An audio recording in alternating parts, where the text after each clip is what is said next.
इन खबरें दोस्तों, एक इंटेलिजेंस डिपार्टमेंट की अमेरिका से, जैसे इंटेलिजेंस कमिटीज होती हैं अमेरिका में, उनकी एक रिपोर्ट हमारी नज़रों से गुजरी और मीडिया में इसका काफ़ी डिस्कशन भी हो रहा है। आज हम उस रिपोर्ट के बारे में बात करेंगे। उस रिपोर्ट में पाकिस्तान को लेकर, चीन को लेकर क्या बताया गया है, उसके बारे में थोड़ा सा डिस्कशन हो जाए और दोस्तों थोड़ा सा एनालिसिस हो जाए। ये रिपोर्ट, इस रिपोर्ट के बारे में बातचीत फरवरी में हो गई थी, लेकिन मार्च में जाके पूरी तरीके से ये रिलीज हुई है। कल की बात है। ये रिपोर्ट दोस्तों ये कहती है कि जिस तरीके से भारत और चीन के बीच में स्टैंड ऑफ है लाइन ऑफ एक्चुअल कंट्रोल पे, लाइन ऑफ एक्चुअल कंट्रोल आपको पता ही है, एक तरफ तिब्बत है जो चाइना का ऑक्यूपाइड एरिया है और एक तरफ भारत है, और ये तकरीबन 3,500 किलोमीटर के लगभग लाइन ऑफ एक्चुअल कंट्रोल जाती है in one of the most difficult terrains of the world. तो इसमें लाइन ऑफ एक्चुअल कंट्रोल जाती है और यहां पे चाइना ऑक्यूपाई कर रखा है जमीन, यहां पे भारत ऑक्यूपाई कर रखा है और बीच में लाइन ऑफ एक्चुअल कंट्रोल है जो कि परसेप्शनल है। ये अमेरिका की रिपोर्ट ये कहती है कि किसी भी वक्त वहां पे मिसकैलकुलेशन हो सकता है। दोस्तों इसी प्लेटफॉर्म में कई बार ये कह चुका हूं, ये रिपोर्ट तो कल आई है, मैं कई बार और एक महीने से लगातार करीब 2-3 बार इसी प्लेटफॉर्म में कह चुका हूं कि लड़ाई होगी। आप मान के चलिए भारत और चीन के बीच में लड़ाई होगी, इसको कोई नहीं रोक सकता। ये लड़ाई 1 साल में हो, 6 महीने में हो, 10 साल में हो, 5 साल में हो, वो कोई नहीं बताएगा, लेकिन ना बता सकता, मैं भी नहीं बता सकता, लेकिन the fact of the matter is that India and China will go to war. ये होने वाला है। It will be a limited war, it will be like, maybe, ये मेरा गेस है, मैं मान के चलता हूं, लाइक 1967 नथुला की जो स्कर्मिश थी, ये मामला है, लेकिन ये चीज होनी और यही चीज अमेरिका की रिपोर्ट आज बोल रही है कि एक मिसकैलकुलेशन हो सकता है। It's very probable. अच्छा, मिसकैलकुलेशन किस प्रकार का होता है दोस्तों? मिसकैलकुलेशन ऐसा होता है कि जरा 500,000 ट्रूप्स, आधे चाइनीज आर्मी यानी कि पीएलए के, इधर इंडियन आर्मी के ट्रूप्स खड़े हैं, यहाँ पे इंडियन एयरफोर्स, वहां पे चाइनीज एयरफोर्स, ये सब खड़ा हुआ है। कुछ एक इंसिडेंट होता है जो कि आउट ऑफ कंट्रोल हो जाता है। तो 2 किस्म के एस्केलेशंस होते हैं लड़ाई में दोस्तों, एक होता है वर्टिकल एस्केलेशन और एक होता है हॉरिजॉन्टल एस्केलेशन। मैं आपको ऐसे ही बता रहा हूं, वर्टिकल एस्केलेशन ये होता है जिसमें कि आप और ज्यादा खतरनाक और ज्यादा बड़े हथियार इस्तेमाल करते हैं, that process is called vertical escalation. और एक होता है हॉरिजॉन्टल एस्केलेशन। दोस्तों हॉरिजॉन्टल एस्केलेशन ये होता है कि जिसमें एरिया बढ़ जाता है लड़ाई का, यानी कि आपने यहां पे लड़ाई करी और वो धीरे धीरे एरिया बढ़ गया, that is called horizontal escalation. अब यहां पे मैंने आपको ये दोनों कंसेप्ट समझा दिए। अमेरिकन्स का ये मानना है कि झड़प होगी और मिसकैलकुलेशन की वजह से ये झड़प होगी, और ये रिपोर्ट जो है ये सामने आई है। वेरी इंटरेस्टिंगली, इस रिपोर्ट की टाइमिंग जो है ना, ये आपको थोड़ा सा समझनी पड़ेगी। ये रिपोर्ट की टाइमिंग ये है कि साहब, भारत अग्नि टेस्ट करता है, अग्नि 5 का। भारत ऐसी री एंट्री व्हीकल लाता है जिसमें कि 5 न्यूक्लियर मिसाइल एक के अंदर से निकलती हैं और 5 अलग अलग टारगेट्स को एक साथ अटैक कर सकती हैं। उसके 1 दिन के बाद रिपोर्ट आती है, चाइना हिल गया। अभी तक ये अग्नि 5 वाली टेक्नोलॉजी सिर्फ 5 देशों के पास थी, और वो 5 देश वही हैं जो यूनाइटेड नेशन सिक्योरिटी काउंसिल के परमानेंट मेंबर्स हैं, और किसी के पास थी नहीं। भारत 6ठा देश है जिसके पास ये टेक्नोलॉजी आ गई है और सक्सेसफुल टेक्नोलॉजी आ गई है। क्या इससे चीन भयभीत है? बिल्कुल बिल्कुल, कोई भी देश होगा।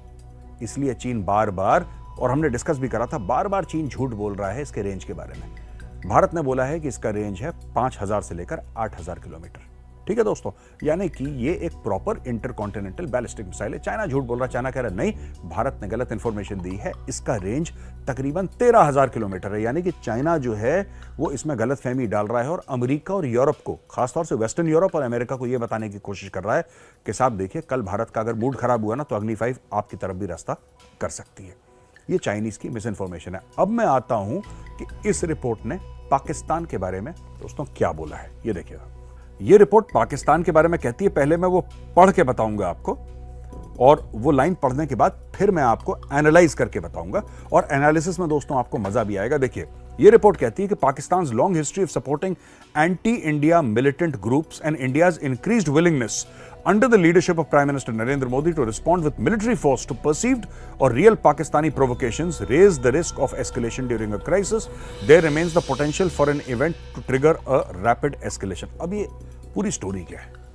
ये कह रहा है कि ये पूरी रिपोर्ट है, ये फॉर्मल एक यूएस इंटेलिजेंस कमेटी की रिपोर्ट है, और ये रिपोर्ट कहती है कि पहली चीज, इसमें 2-3 बातें कही गई हैं रिपोर्ट में। पहले बात इस रिपोर्ट ने ये बोली है कि साहब, पाकिस्तान जो है वो भारत के अंदर मिलिटेंट ग्रुप्स को सपोर्ट करता है, फाइनेंस करता है, यानी कि लश्कर तैयबा, यानी कि जैश ए मोहम्मद, हिजबुल मुजाहिदीन, ये सब ये पाकिस्तान करता है। अच्छा, पाकिस्तान में जो लोग हैं वो इसके बारे में बड़े नाखुश हैं कि अमेरिका ने उनके बारे में ऐसी बात क्यों कह दी, इसको भी मैं डिस्कस करूंगा 2 मिनट के बाद। लेकिन पहले मैं आपको बता दूं और क्या पॉइंट्स हैं। उन्होंने बोला है कि साहब, प्रधानमंत्री नरेंद्र मोदी की लीडरशिप के अंडर भारत मिलिटरीली रिस्पॉन्ड करने के लिए, यानी कि फौज के थ्रू रिस्पॉन्ड करने के लिए भारत कंफर्टेबल हो गया। भारत कहता है यार तुम कोई गलत काम करोगे ठोक देंगे तुम्हें। भारत ने सर्जिकल स्ट्राइक्स करी, भारत ने बालाकोट करा। इसीलिए आतंकवाद के जो बड़े वाकये एक जमाने में आम होते थे कि इतने ये मार दिए, ये कर दिया, ये बम फोड़ दिया, वो बिल्कुल ना के बराबर हो गए। जो भी हो रहा है कश्मीर घाटी में हो रहा है या फिर जम्मू एरिया में हो रहा है, इसके बाहर कुछ नहीं हो रहा, क्योंकि इसके बाहर होगा कोई बड़ा वाकया होगा तो यहां से जहाज उड़ेंगे और फिर पाकिस्तान पर बम गिरेंगे। ये बात तय है। अब मैटर क्या है मैं आपको बताता हूं दोस्तों। ये जो 2-3 बातें इस इंटेलिजेंस रिपोर्ट ने बोली हैं, जरा इसमें या इसको लेके पाकिस्तान में थोड़ी सी एक जिसको कहते हैं कि पाकिस्तान अपना जस्टिफिकेशन देने की कोशिश कर रहा है। पाकिस्तान ने बोला है कि पाकिस्तान का बहुत बड़ा डिप्लोमेटिक फेलियर है। खुद के डिप्लोमेट्स को कह रहे हैं साहब ऐसा कैसे, अमेरिका ने ये कह दिया कि हम लोग सपोर्ट कर रहे हैं आतंकवादी संगठन। सच तो यह है कि पाकिस्तान सपोर्ट करता है। भाई हाफिज सईद कहां का रहने वाला है? आप बाकी बातें छोड़ दीजिए ना, पाकिस्तान करता नहीं करता, मारिए गोली, एक कोने में डालिए उसको। हाफिज सईद कहां का रहने वाला है? Where is he from? Hafiz Saeed जो है वो पाकिस्तानी पंजाब का है। उसके हेडक्वार्टर्स लश्कर तैयबा के मुरीद में है। मुरीद के कुछ 45 मिनट या 1 घंटे का रास्ता है लाहौर से। बहावलपुर में क्या है? बहावलपुर में मौलाना मसूद अजहर है जो कि जैश ए मोहम्मद का हेड है। ये कहां है? ये पाकिस्तानी पंजाब में। अगर आप देखें कि हिजबुल मुजाहिदीन कहां पे है, जिसका सैयद सलाउद्दीन हेड है, वो मुजफ्फराबाद में है। तो ये सारे के सारे या तो पाकिस्तान में हैं या पाकिस्तान ऑक्यूपाइड कश्मीर में हैं। यानी कि वहां पे पाकिस्तान या तो पाकिस्तान की टेरिटरी है या पाकिस्तान के अवैध कब्जे वाला एरिया है, यानी कि पीओके। अब पाकिस्तान का यह कहना है कि साहब हमने बहुत खून पसीना बहाया, हमने खूब जानें दी हैं वॉर ऑन टेरर के लिए। जब वॉर ऑन टेरर हुआ था तो हमने बड़ी सारी जानें दी थी, बड़ी सारी कुर्बानियां दी थी, 80,000 बंदे मरवा दिए और हमने $100 अरब का नुकसान अपना करवा दिया। फिर भी अमेरिका यह कहता है कि पाकिस्तान आतंकवादी पालता है और भेजता है भारत। ये तो गलत बात। देखिए, पाकिस्तान के कितने लोग मरे उससे हमें क्या मतलब है? ये कहते हैं 80,000 80 लाख मर जाए, उससे हमें क्या लेना देना? आप हमारे मार्केट प्लेसेस में बमबारी मत करो, पहली बात, तो राइट।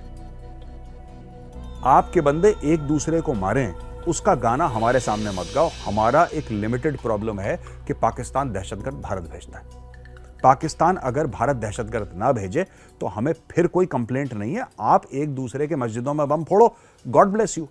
हमारा आपसे क्या सरोकार है, क्या लेना देना है? और ये विक्टिम कार्ड प्ले करना है कि साहब हमने वॉर ऑन टेरर लड़ा। कोई वॉर ऑन टेरर नहीं लड़ा। ये भी पाकिस्तानी फ्रॉड है, ये 420 है, ये झूठ है, ये फरेब है। क्यों दोस्तों? पाकिस्तान को पैसे मिले लड़ने के लिए। पाकिस्तान ने मुफ्त में कुछ नहीं करा आज तक।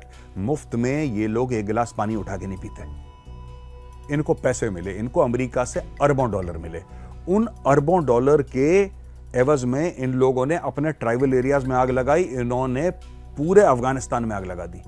ये जो अफगानिस्तान में सिविल वॉर का अभी हालत है, या वहां पे तालिबान है, या उसके पहले यहां पे सिविल वॉर था और बॉम्ब ब्लास्ट हो रहे थे, सुसाइड अटैक्स अभी भी होते हैं, लोग एक दूसरे को मार रहे हैं, ये सारा का सारा पाकिस्तान की एक गिफ्ट है अफगानिस्तान को। ये पाकिस्तान के डॉलर की भूख है।